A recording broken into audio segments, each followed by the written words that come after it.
నాన్నను చూస్తే నాకు భయమేస్తోంది. అమ్మను నాన్నే చంపేశాడు. అమ్మ పైన ఏదో పోసేశాడు. ఆ తర్వాత ఆ అమ్మ చెంపపై కొట్టి నిప్పు పెట్టేశాడు. ఇప్పుడు మా నాన్నను చూడాలంటేనే నాకు భయమేస్తోంది అంటూ ఆ చిన్నోడు చెప్తున్న మాటలు తీవ్రంగా కలిచివేస్తున్నాయి. ఉత్తరప్రదేశ్లోని గ్రేటర్ నోయిడాలో ఈ భయంకరమైన ఘటన జరిగింది.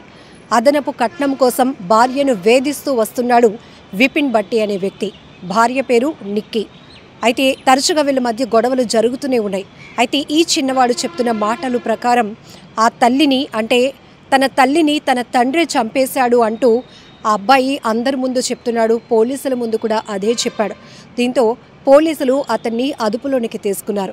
అయినా కూడా ఎలాంటి పశ్చాత్తాపం అతనిలో కనిపించలేదు. నా భార్యను నేనే చంపేశాను, నా చేతులారా నేనే పోగొట్టుకున్నాను నా భార్యను అనే ఎలాంటి తనొక నేరం చేశాను, ఒక తప్పు చేశాను అనేటటువంటి రియలైజేషన్ కూడా అతనిలో కనిపించలేదు అంటూ కూడా చెప్తున్నారు.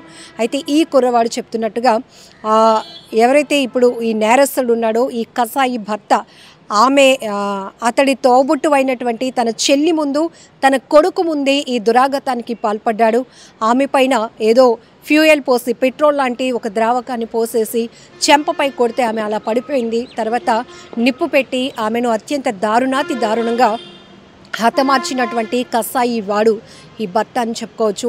ఇది యూపీలో జరిగినప్పటికీ కూడా ప్రతి ఒక్కరిని తీవ్రంగా కలిచివేస్తోంది. సోషల్ మీడియాలో ఈ చిన్నోడు చెప్తున్నటువంటి మాటలకు సంబంధించి కానీ ఆ భార్యాభర్తలు ఎంత అందంగా కనపడుతున్నారంటే ఫొటోస్లో, సో వాళ్ళ జీవితం కూడా అంతే అందంగా సాగిపోవాల్సిన పరిస్థితి. కానీ అదనపు కట్నం కోసం వరకట్నపు వేధింపులు తట్టుకోలేక ఒకవైపు భర్త చేతిలో బాధలు భరిస్తూనే ఉంది, ఎన్నో గాయాలైనటువంటి పరిస్థితి. కానీ అదే భర్త చేతిలో తను అత్యంత దారుణంగా హత్య గావించబడతాను అని కూడా ఆమె ఊహించుకోలేదు.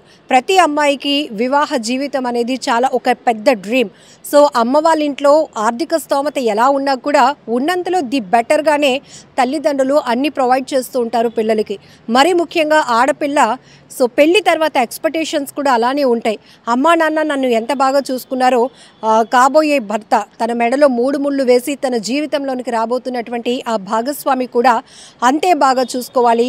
ఒక్కొక్క రకంగా చెప్పాలంటే ప్రతి అమ్మాయి కొన్ని మల్టీ పాత్రలు ఎక్స్పెక్ట్ చేస్తూ ఉంటుంది. అమ్మలా చూసుకోవాలి, నాన్నలాగా చూసుకోవాలి, నాన్నలా బాధ్యతగా చూసుకోవాలి, ఫ్రెండ్ లాగా నన్ను ట్రీట్ చేయాలి, అన్నీ షేర్ చేసుకోవాలి. ఇలా ఒక వ్యక్తిలోనే తన లైఫ్లోకి వచ్చి ఒకే ఒక వ్యక్తిలో రకరకాల ఎక్స్పెక్టేషన్స్తో ఉంటుంది.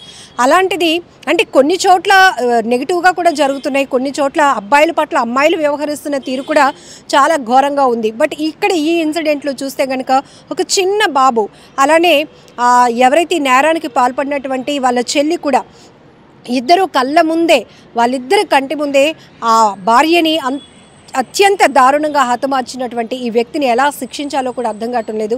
ఒక రకంగా చెప్పాలంటే కొన్ని ఇన్సిడెంట్స్ చూస్తే అటు అమ్మాయిలకి ఇటు అబ్బాయిలకి అసలు పెళ్లి చేసుకోవాలంటేనే భయమేస్తోంది అంటూ సోషల్ మీడియాలో కూడా మీమ్స్ తెగ వైరల్ చేస్తూ ఉన్నారు. కొంచెం గ్యాప్ ఇవ్వండి అమ్మా అంటూ అమ్మాయిలకి సంబంధించిన సెటైర్లు చూస్తున్నాం. అలాగే కొన్ని చోట్ల అమ్మాయిల్ని దారుణంగా బలి తీసుకుంటున్నటువంటి పరిస్థితులు కూడా చూస్తున్నాం. ఎక్కడైనా ఒకవేళ భార్యాభర్తల మధ్య విభేదాలు ఉంటే గనక కొంతవరకు కూడా ఆ భర్త చేతిలో ఆమె గాయపడే పరిస్థితులు ఉంటాయి, కానీ ఎదిరించే పరిస్థితులు కొంతమందికి ఉండదు. ఎందుకంటే ఒక రకంగా కుటుంబ బాధ్యతలు కావచ్చు, కుటుంబ పెరిగినటువంటి వాతావరణం కావచ్చు, సో మనమే కొంచెం తగ్గితే కనుక హ్యాపీగా ఫ్యామిలీ వెళ్ళిపోతుంది అనుకున్న క్రమంలో కూడా కొంతమంది చాలా దుర్మార్గంగా వ్యవహరించే తీరు చూస్తూనే ఉంటాం. సో ఇక్కడ కూడా ఎంతో అందంగా ఉంది, అతను అందంగా ఉన్నాడు, ఆమె కూడా అందంగా ఉంది, ఒక బాబు కూడా ఉన్నాడు. హ్యాపీగా లైఫ్ లీడ్ చేసుకోవాల్సింది పోయి ఇచ్చినటువంటి కట్న కానుకలు ఇంకా చాలేదని కక్కుర్తితో అదనంగా కట్నం తేవాలి అని చెప్పి చాలా ప్రెజర్ ఇవ్వడంతో ఆ అమ్మాయి పైన తరచుగా ఇద్దరి మధ్య గొడవలు జరుగుతున్నాయి. ఇంక ఈమె నుంచి ఎలాంటి మనీ ఎక్స్పెక్టేషన్స్ కూడా ఇంకా అవ్వదు, ఇంకా నాకు అదనంగా డబ్బు రాదు అనే ఒకే ఒక కారణంతో ఆమెను హింసించడమే కాకుండా ఆమెను పూర్తిగా చంపేయాలి అనుకున్నాడు. అందుకే ఆమె పైన ఒక ఫ్యూయల్ లాంటిది పోసేసి కొట్టి ఆ తర్వాత నిప్పు పెట్టేసినటువంటి ఘటన చాలా దారుణం. బట్ ఇది కూడా పోలీసుల ఇన్వెస్టిగేషన్లో కాదు కదా, ఆ పిల్లాడే చిన్న పిల్లాడే వాళ్ళ నాన్న గురించి చెబుతూ వణికిపోతున్నాడు అంటే ఎంత దారుణానికి తెగబడుతున్నారో కూడా మనకు అర్థమవుతూ ఉంటుంది. సొసైటీలో జరుగుతున్న ఇలాంటి ఇన్సిడెంట్స్ని చూస్తే మాత్రం ఒక రకంగా ఒక ప్యానిక్లోనికి వెళ్ళిపోయే ప్రమాదం ఉంది. మంచి వాళ్ళని కూడా అనేక రకాలుగా అనుమానించాల్సినటువంటి పరిస్థితులు వస్తున్నాయి. ఎందుకంటే అంత సినిమాటిక్గా ప్లాన్ చేస్తున్నటువంటి నేర ప్రవృత్తులు చూస్తూ ఉన్నాం. కొన్ని చోట్ల అమ్మాయిలు తెగబడుతున్నారు. సో ప్రియుడి కోసం భర్తల్ని హతమారుస్తున్నారు. దానికోసం ఎన్ని రకాలుగా ప్లాన్లు వేస్తున్నారో, అలానే సుపారీ ఇచ్చి మరీ హత్యలు చేయిస్తున్నారు. సో ఇలాంటివి చాలా చూస్తున్నాం. కొన్ని చోట్ల మరీ దారుణం, పిల్లలు కూడా వదిలించుకోవడానికి వాళ్ళకి విషం పెట్టి చంపేస్తున్నారు, లేకపోతే బస్ స్టాండ్లోకి తీసుకెళ్లి వదిలేసి ప్రియుడితో వెళ్ళిపోతున్నారు.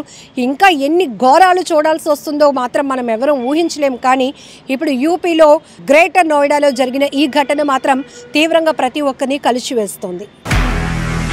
నిజంగా ప్రస్తుతం ఉన్నటువంటి సమాజం దేనికి ప్రయారిటీ ఇస్తుంది?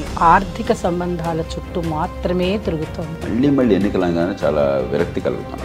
మంచి అనిపిస్తుంది కదా, లేడీస్ కూడా ఛాలెంజింగ్ జాబ్స్ చేసినప్పుడు చాలా బాగుంటది. ట్రాఫిక్ అసిస్టెంట్స్ గా నియమించిన ట్రాన్స్జెండర్స్ అందరితో సాల్యూట్ చేయించుకుంటున్నారు. ఫుడ్ డెలివరీ ఇవ్వటానికి వెళ్ళినటువంటి డెలివరీ బాయ్ అనిల్ పై కళ్ళ ముందు